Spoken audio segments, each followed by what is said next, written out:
Thanks for joining us at Right On Replicas, where we're proud to bring you the best scale model kit reviews on the planet.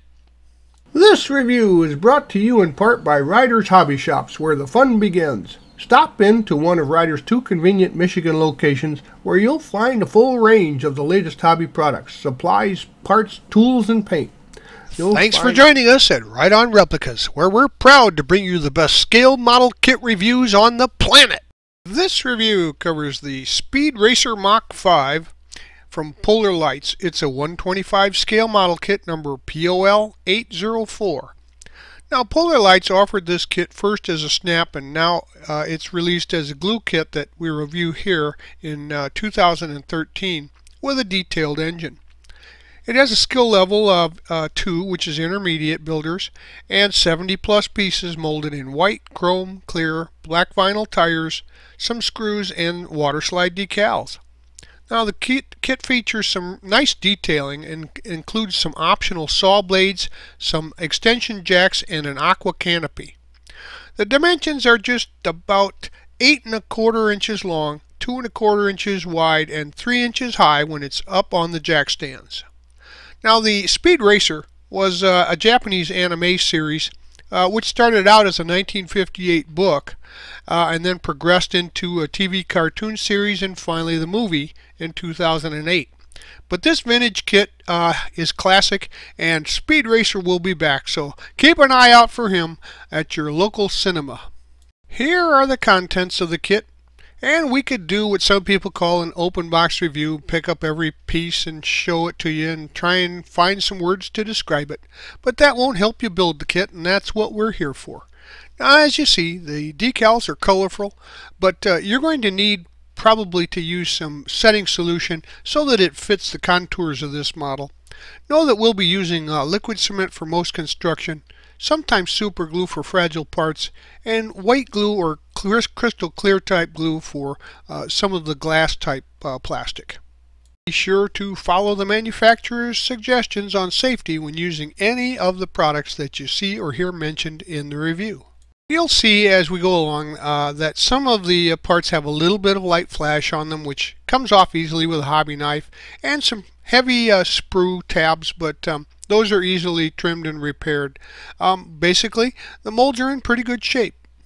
Construction starts with the chassis and suspension, and we're going to take and paint the tie rod and the wheel uprights left and right, and the top of the suspension gloss black.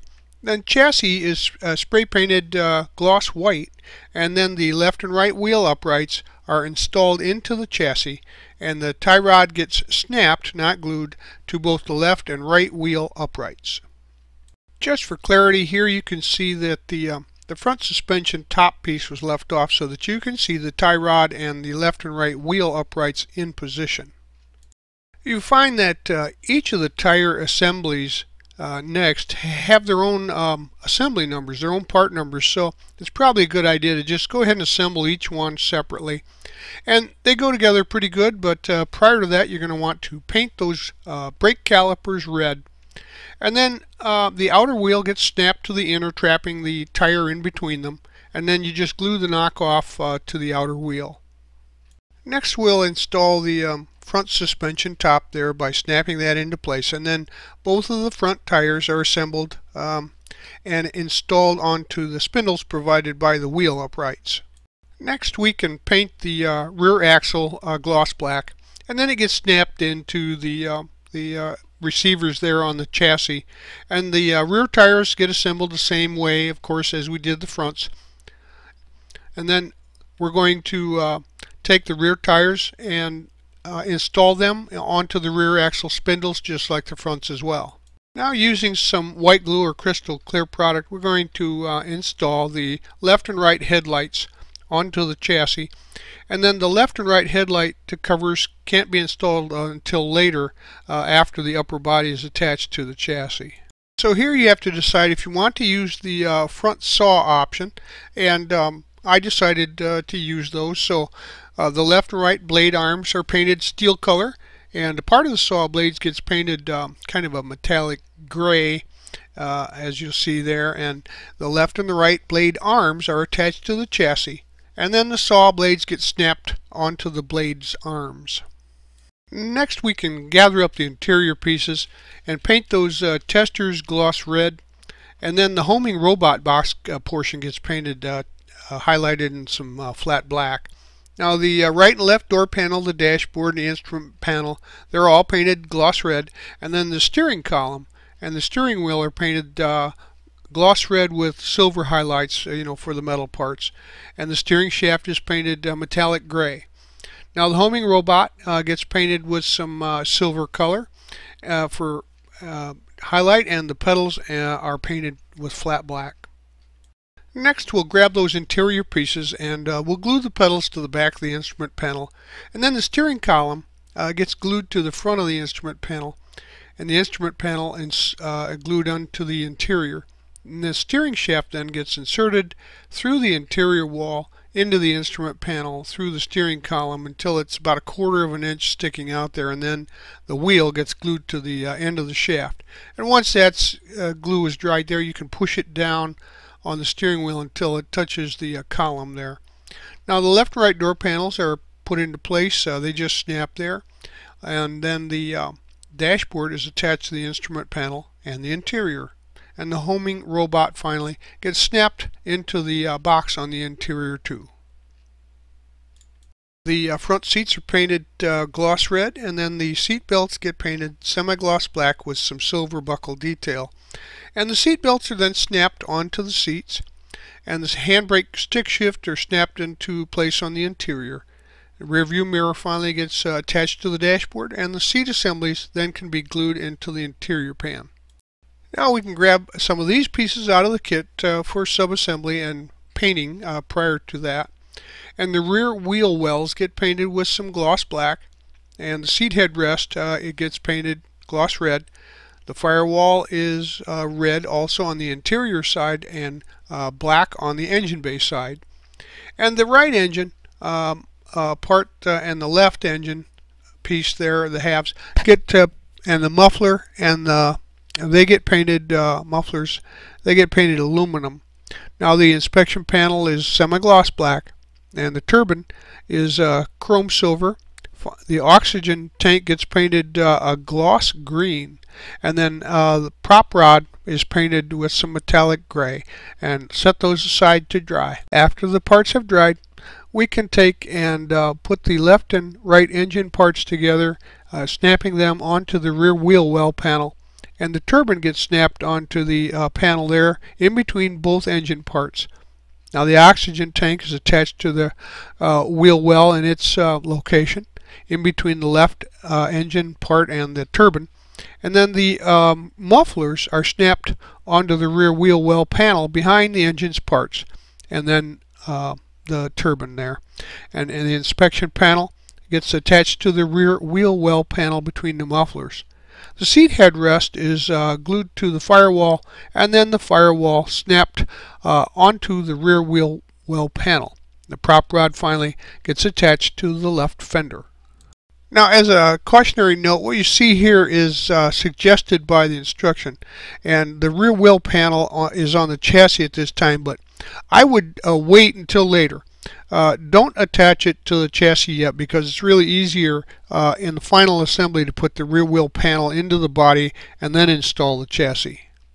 Now it's time to work on the body, and we'll attach the left and right fins to that. And the body, the periscope, the engine cover panel, and the cover panel for the homing robot, which is in place there, you can see they're spray painted with Testors gloss white after you've removed any blemishes and parting lines, etc. that you find. Just a light sanding is all that you should need. And then we'll start applying the decals, and the first one, decal 1, gets applied to the hood, and then number 2 to both of the door panels. Decal 3 and 4 are applied to the rear quarter panels, and you might want to use some setting solutions there just to make sure that they conform and stick well over those big curves and contours. Let the decals dry overnight, and once that's done, apply a clear coat to seal them into position. Now the periscope gets installed into the engine cover panel, and the engine bay side of the engine cover panel is painted gloss black.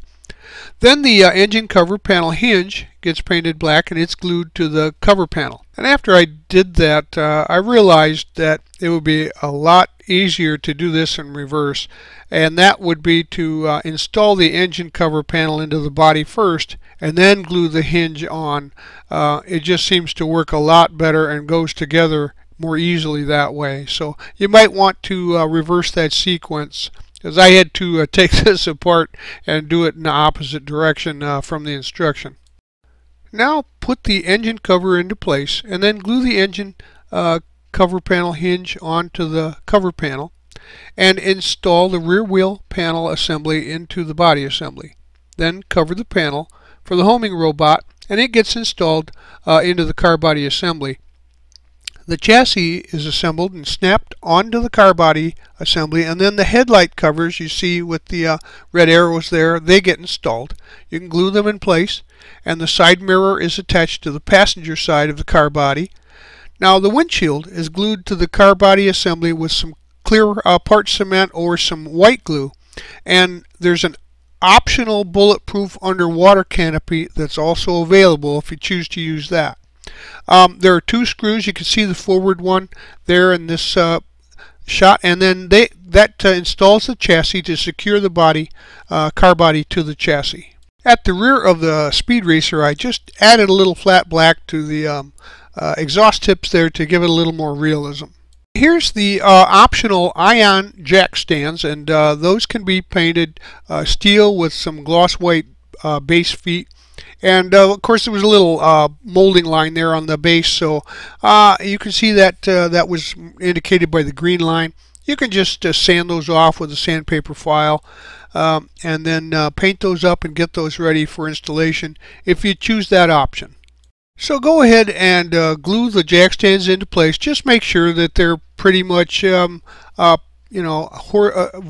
and that they're equally spaced so that they look proper. And as you can see from both side and the front view, this is what your fully optioned Speed Racer will look like. If you decide not to display the car with the ion jacks, you can just snap this underbody skid plate on into position. It's painted gloss white here to follow the color scheme of the rest of the build, but it just goes into place and provides an underbody that's nice and smooth and for a nice display. So using the prop rod that you can see on the right side here, the silver color, aluminum color type prop rod, you can display the vehicle with the engine cover open so that the rear engine is on display as well. So there you have it.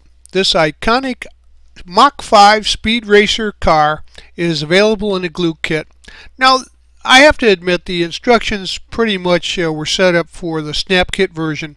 It's really obvious that glue kit was an afterthought, but still it enables you to have a base on which you could provide a considerable amount of detailing to really enhance the realism of the vehicle. And it comes with several options, both the saws, the jack stands, and or cover plate for the base, the hood open so you can see the engine. The painting instructions, however, are very vague. There's a list of paint colors, but there's really no indication on what parts to paint, what colors.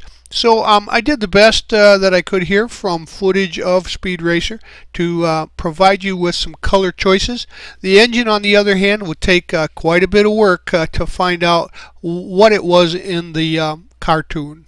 So if you're a Speed Racer fan, or you're looking for a really sharp looking model to draw attention on your display shelf, I'd buy one of these and put it together myself. Well, we hope you liked this step-by-step premium model kit review, and so that you don't miss any more, please subscribe to our YouTube channel, but you can find us on Facebook and our website, rightonreplicas.com. Thanks!